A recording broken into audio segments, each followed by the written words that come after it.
નમસ્કાર મિત્રો, વેધર ઇન્ફોર્મેશનમાં આપનું સ્વાગત છે અને હું છું પરેશ. ખાસ કરીને આજના વિડીયોમાં આપણે માહિતી આપવાની છે કે અત્યારે જે આપણો નવો પાક વવાઈ રહ્યો છે, ઉનાળુ પાક, એની અંદર જીવાતનો ભયંકર એટેક થઈ શકે છે. એનું મેઇન કારણ છે કે અત્યારે જોવા જઈએ તો આ વર્ષે વાવેતરમાં આગળ પાછળ ઘણું બધું છે. શિયાળુ પાકનું જે વાવેતર હતું એમાં પણ ઘણું આગળ પાછળ હતું, કેમ કે દિવાળી ટાઈમે ઘણા બધા ખેડૂત ભાઈઓ ઉતાવળ કરીને વાવેતર કરી દીધું હતું. તો ઘણા બધા ખેડૂત ભાઈઓ છે ઊંચું તાપમાન હોવાને કારણે તાપમાન નીચું આવે એની રાહ જોતા હતા. એટલે આમ જે શિયાળુ પાકનું વાવેતર છે એ લગભગ 1 મહિનાથી લઈને 1.5 મહિના સુધી લાંબુ ચાલ્યું હતું. એવી જ રીતે ઉનાળુ પાકનું વાવેતર છે એ પણ લાંબુ ચાલી રહ્યું છે. ઘણા સમયથી ઉનાળુ પાકનું વાવેતર થઈ રહ્યું છે.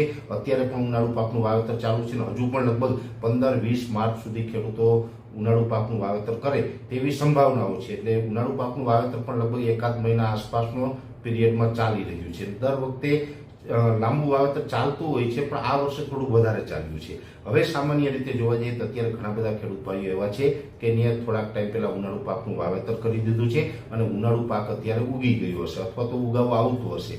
એ જ સાથે ઘણા બધા વિસ્તારોની અંદર જે પાછળથી વાવેલા હતા શિયાળુ પાક, એવા શિયાળુ પાક ઊભા છે, જેની અંદર ઘઉં હશે, લસણ ડુંગળી હશે, ધાણા જીરું હશે, ચણાનો પાક હશે, અનેક પ્રકારના જે શિયાળુ પાક છે અત્યારે ઊભા છે ને હવે હાર્વેસ્ટિંગ ટાઈમે છે. હવે જે શિયાળુ પાકનું હાર્વેસ્ટિંગ કરવાનું છે એટલે સ્વાભાવિક રીતે એ છે કે જે ખેડૂત ભાઈઓને શિયાળુ પાક ઊભો છે એનું હાર્વેસ્ટિંગ થશે તો આ જે લસણ ડુંગળી હશે કે ચણા હશે કે જે ધાણા જીરું હશે એની અંદર જે જીવાત હશે એ જીવાત તો આ પાક આપણે કાઢશું એટલે આ પાકમાંથી બીજા પાકમાં શિફ્ટ થવાની છે. ને એ સ્વાભાવિક છે, કુદરતી નિયમ છે, પ્રકૃતિનો નિયમ છે કે છોડને આપણે ઉપાડી લઈએ એટલે એ છોડ ઉપર જીવાત ના રહી, એ જીવાત એ છોડ છોડી અને બીજા કોઈ પણ જે ઉભેલા છોડ હોય એના ઉપર જતી હોય છે. અને એમાં પણ મોટા ભાગે જોવા જઈએ તો અત્યારે જે શિયાળુ પાક ઊભો છે એમાં થ્રિપ્સ નામની જે જીવાત આવે, જે થ્રિપ્સ છે એ બધા પાકની અંદર જોવા મળી રહી છે. અને આ થ્રિપ્સ છે જેવો અત્યારે શિયાળુ પાક નીકળશે એટલે ધીમે ધીમે જે ઉનાળુ પાક ઉગી રહ્યો છે એના ઉપર શિફ્ટ થશે.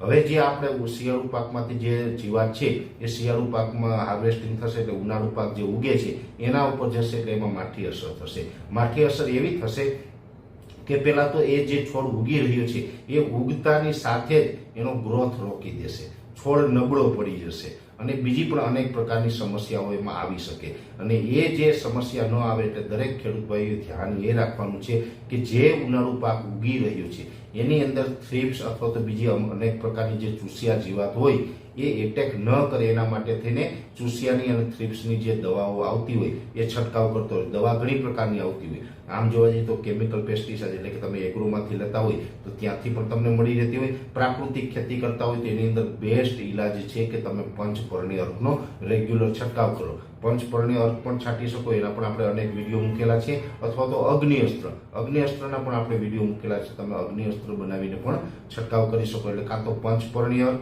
કાં તો અગ્નિઅસ્ત્ર, અથવા તો એગ્રોમાંથી કોઈ પણ કેમિકલ પેસ્ટિસાઇડ, જો તમે કેમિકલ પેસ્ટિસાઇડ આધારિત ખેતી કરતા હોય તો. એટલે આનો ઈલાજ કરવાનું ખાસ ધ્યાન રાખવું. અત્યારે જે પાક આપણે ઉનાળુ વાવેલો છે, ઉનાળુ પાકની અંદર અડદ હશે, મગ હશે, તલ હશે, અથવા તો અન્ય બીજો કોઈ પાક હશે, શાકભાજી જેવા પાક છે, અનેક પાકો જે અત્યારે હોય છે એ પાકોને આપણે ચૂસિયા જીવાતથી બચાવવા એ ખૂબ જરૂરી છે. જો અત્યારે આપણે ધ્યાન નહીં આપીએ અને શરૂઆતમાં ઉગતાની સાથે જ ચૂસિયા જીવાતનો એટેક થઈ જશે તો એ પાક નબળો રહી જશે અને એ પાકને ઘણું બધું નુકસાન થઈ શકે છે.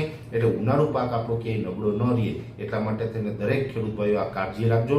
કેમ કે અત્યારે જે શિયાળુ પાકનું હાર્વેસ્ટિંગ થઈ રહ્યું છે, જે આપણે કાઢી રહ્યા છીએ, એ શિયાળુ પાક જે નીકળી રહ્યો છે એની અંદર ચૂસિયા જીવાત ઓલરેડી છે અને એ કાઢશો એટલે એ જીવાત છે ફરીથી પાછી આપણે ઉનાળુ પાકમાં શિફ્ટ થશે. એટલે આ જે વાત છે એ દરેક ખેડૂત ભાઈઓનું મારે ધ્યાન દોરવા જેવું મને લાગ્યું એટલે દરેક ખેડૂત ભાઈઓનું ધ્યાન દોરું છું. છતાં પણ એમાં કોઈ વિશેષ માહિતીની જરૂર હોય તો ગમે ત્યારે અમને કોમેન્ટ પણ કરજો અને વિશેષ માહિતી છે નેક્સ્ટ વિડીયોમાં આપવામાં આવશે. અત્યારે આ વિડીયોની અંદર એટલું જ. અંતમાં દરેક મિત્રોએ વિડીયો લાઈક આપીને દરેક ગ્રુપમાં શેર કરી દેવો અને આપણી ચેનલને સબસ્ક્રાઈબ કરવી. રજા આપશો. ધન્યવાદ.